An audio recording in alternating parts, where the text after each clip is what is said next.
What's up, guys?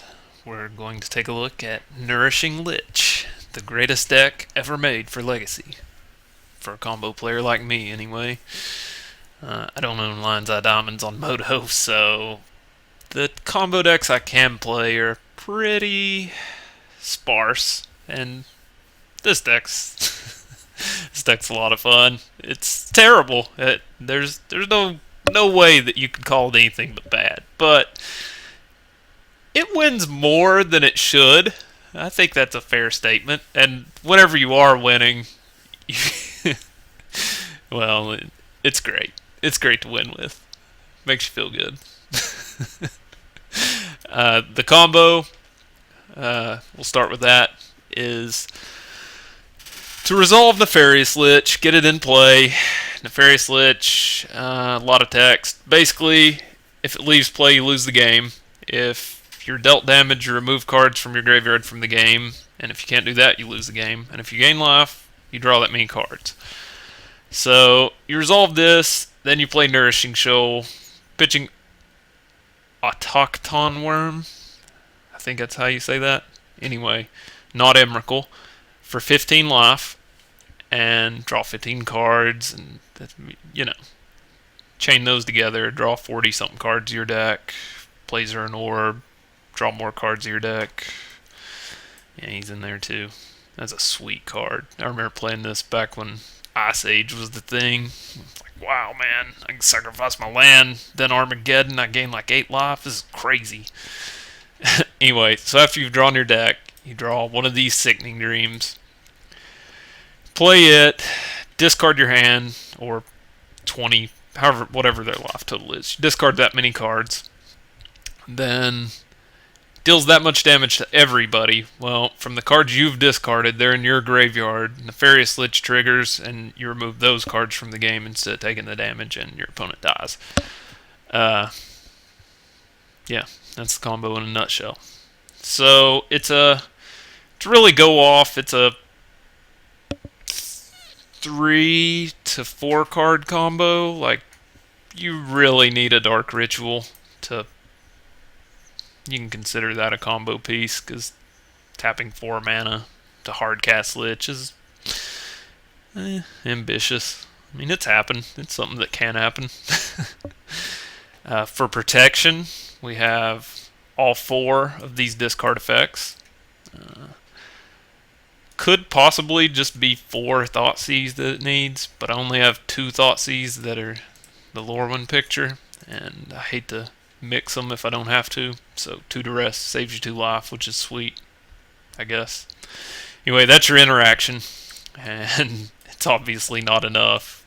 I guess Sickening Dreams is also interaction. You can burn one of them to kill a couple of dirty dudes. And the good thing is all your cards suck, so you don't mind discarding some of them, which is sweet, right? Acceleration. We got 4 Lotus Petal and 4 Dark Ritual. The Lotus Petals help you cast some of your sideboard cards, and turn 3 Lich is a thing. It can also help you cast the Nourishing Shoal, because this card actually has text other than remove the worm from your hand. You can just pay 2 green and cast a bunch of rituals and gain that much life, which has happened quite a bit more than I thought it would. It's actually reasonable just to try to cast Lich and draw 5 or 6 cards and see if you can't draw into the combo and keep going. But you know, not playing any of the tutors and weird crap. I've seen lists run like Enlightened Tutor and Shred Memory and all these cards to go get parts of the combo. It seems terrible. I mean, whole deck seems terrible, but that seems more terrible. I'd rather just run 12 cantrips. That's how I always ran my Ant deck, and never seemed to have a problem with that. Finding action isn't a problem this deck really had. It's like finding the combo in general is not that hard whenever you're playing 12 cantrips. You just sequence them right, and there you have it. Now, finding multiple pieces over again after you've had them discarded or countered. Now, then it gets tricky. But just assembling the combo one time isn't as unrealistic as it would seem. This is the probably the best brainstorm deck in Legacy. I say that because all your cards are really terrible. So it's really easy to brainstorm into cards that are less terrible and put back terrible cards. Yeah, and that's why you should play this deck. It's the best brainstorm deck. The land. Oh, yeah, the land. I guess this counts as a ritual too. I'm playing one Lake of the Dead because Lake of the Dead is one of my favorite cards in Magic. And, I mean, how often do you get to play this card in a constructed format? I mean, I can't even make it work in Cube. But here, it's actually pretty good because it just casts a Lich on turn 2 by itself. Yeah, it's sweet. I like this card. I guess actually it's turn 3 that it can do it now. They changed the rate on Lake of the Dead where you can't play it, then sack the swamp to it to add 4, and then sacrifice it. Now you just have to sacrifice the land when it comes into play. But still, that's fine.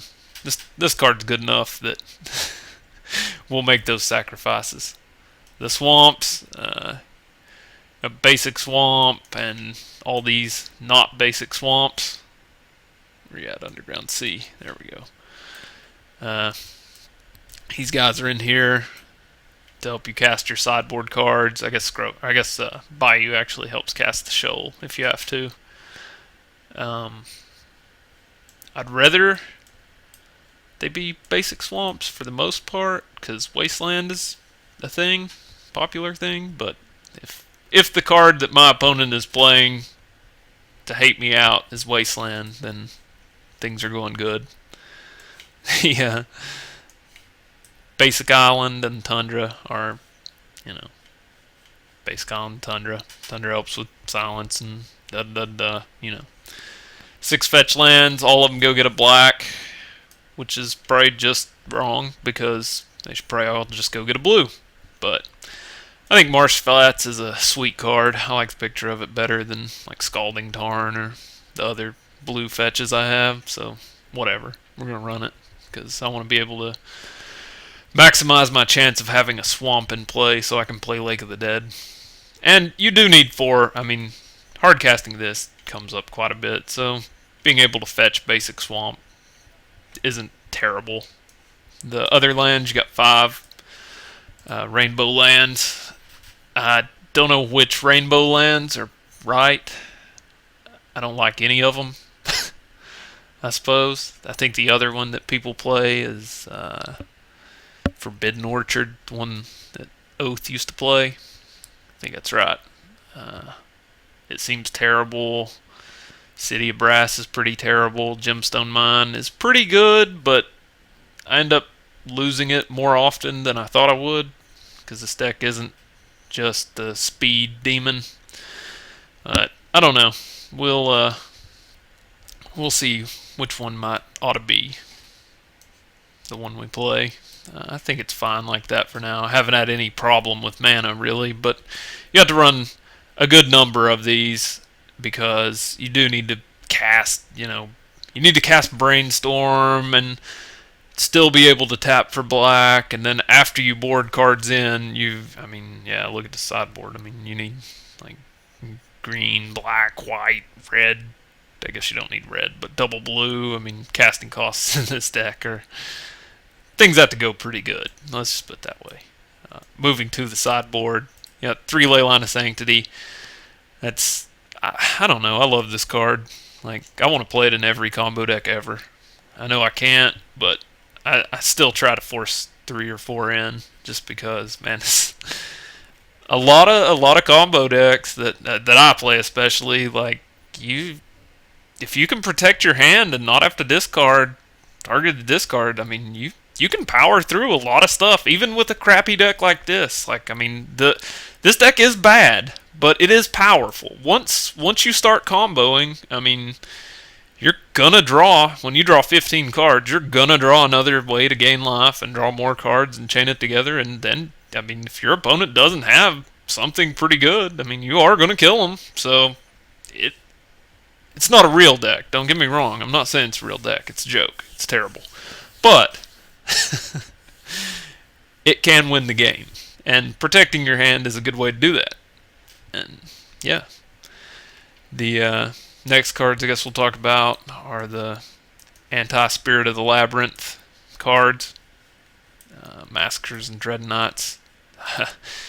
I don't think you can beat Spirit of the Labyrinth without cards like this. I don't know if you can. Not drawing cards is a bad thing, obviously, since that's all the deck wants to do. But yeah, it makes Dread of Night makes the White Weenie matchup a pretty funny little thing. I've beat a lot of Death and Taxes just because of how good 1-mana Wrath of God that sticks around just is against a bunch of 1/1s and 1/2s. Yeah, so there's that. Abrupt Decay and Wipe Away. Those are just catch-alls. They help any trouble permanent. Obviously, like any Storm deck, you're going to have some trouble against Counterbalance and Rest in Peace. You can't actually beat without removing it. Well, you can, but it's difficult. Pithing Needles in here, just I don't really know. I don't know. I've boarded it in some, and it's okay. But stopping Kasali Pride Mage or Mangara, how about that? That's a good reason, right? So it's in the white pile. Silences against control. Might be worth running a main deck, because game 1 against Force of Will decks, it's rough. I mean, you just got to get lucky. It's kind of like Belcher. It's like a slower, not as consistent Belcher with a lot easier ways to get you killed. So yeah, the last cards in the sideboard: Lightning Storm and 2 Simian Spirit Guides. This is something I'm just trying out. I don't know if it's good. I mean, good's kind of relative in this deck anyway, but like I was talking about earlier, removing Rest in Peace, stuff like that with these cards. This deck is really, really bad against disruption of basically every kind. The way the combo works with Sickening Dreams and Lich is you discard your hand, and then the Lich's second ability, or first ability, when damage is dealt,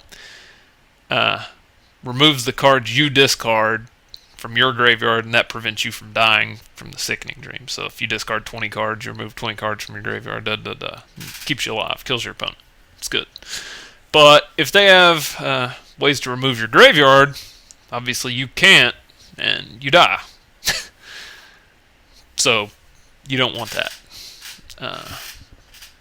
I guess in all fairness, if they have ways to remove your graveyard, you die no matter what, because, I don't know. Anyway, they can have, after you board in this little combo, you can cast the Lich, gain the life, and then Lightning Storm them out like the modern Ad Nauseam deck does. It's all instant speed. Also gets around cards like Solly Pride Mage and Mangara, Disenchant, any card that removes this from the game, because, if it's removed from the game, you lose the game. In game 1s, I was playing some, and I just couldn't beat Kasali Pride Mage.